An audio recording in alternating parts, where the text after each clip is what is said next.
ये वीडियो आधार सीडिंग प्रक्रिया को समझाते हुए बैंक कर्मियों के लिए बनाई गई है।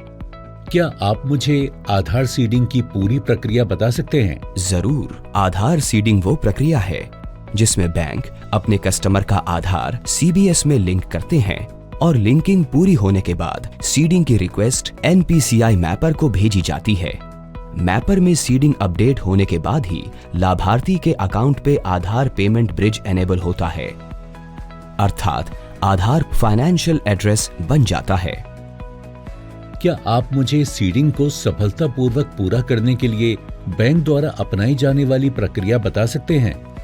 लाभार्थी ब्रांच में आधार सीडिंग के लिए कंसेंट फॉर्म जमा करता है। लाभार्थी को अनिवार्य रूप से ये बताना होता है कि सीडिंग रिक्वेस्ट पहली बार दे रहा है या मौजूदा सीडिंग को चेंज करवाना चाहता है।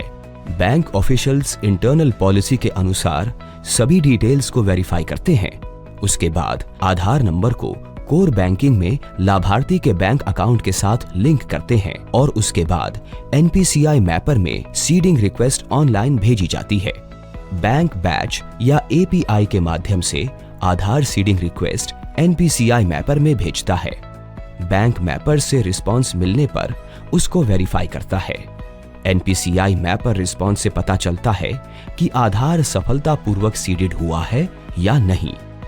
यदि सीडिंग रिक्वेस्ट असफल होती है तो बैंक रिजेक्शन कारणों की जांच करता है और कारणों के तहत कार्रवाई करता है। जैसे यदि कारण तकनीकी है तो उसे ठीक करके सीडिंग रिक्वेस्ट दोबारा भेजता है।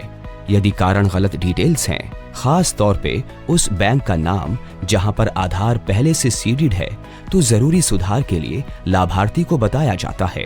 जानकारी के लिए धन्यवाद। लेकिन मैंने कुछ ब्रांचों में देखा है कि वो कस्टमर को CBS स्क्रीन दिखा के बता रहे थे कि उन्होंने सीडिंग पूरी कर दी है। कुछ बैंक अधिकारियों के पास सीडिंग प्रक्रिया की पूरी जानकारी नहीं होने के कारण इस तरह की समस्या आ सकती है। जैसे कि मैंने सीडिंग प्रक्रिया में आपको बताया कि बैंक से NPCI मैपर तक की सीडिंग एक ऑटोमेटेड प्रक्रिया है। बैंक के द्वारा भेजी गई रिक्वेस्ट का रिस्पॉन्स तुरंत मिलता है। बैंक अधिकारियों को रिस्पॉन्स के अनुसार तत्काल उस पर सुधारात्मक कार्रवाई करनी होगी ताकि आधार सीडिंग रिक्वेस्ट पूरी की जा सके। मुझे बताएं कि बैंक को उन मामलों में क्या करना चाहिए जहां उन्होंने कोर बैंकिंग में आधार सीडिंग कर दी है लेकिन लाभार्थी को आधार सीडिंग स्टेटस नहीं दिखा रहा है। वर्तमान में NPCI सीडिंग स्टेटस चेक करने के लिए API सर्विसेज ब्रांच स्तर पर सभी बैंकों में उपलब्ध नहीं है। बैंकों को अपने ब्रांच स्तर पर यह सुविधा तुरंत उपलब्ध करनी चाहिए। यदि सीडिंग पूरी नहीं हुई है तो ब्रांच अधिकारियों को अपने जिम्मेवार इंटरनल डिवीजन से संपर्क करना चाहिए। आमतौर पर ये बैंक का इंटरनल फाइनेंशियल इंक्लूसिव डिवीजन या टेक्नोलॉजी डिवीजन होता है। हालांकि ये अलग अलग बैंकों के लिए अलग अलग भी हो सकता है।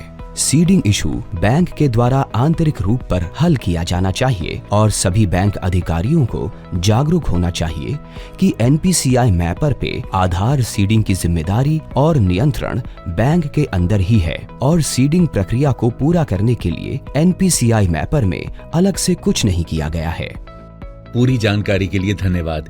मुझे सीडिंग प्रक्रिया की पूरी जानकारी हो गई।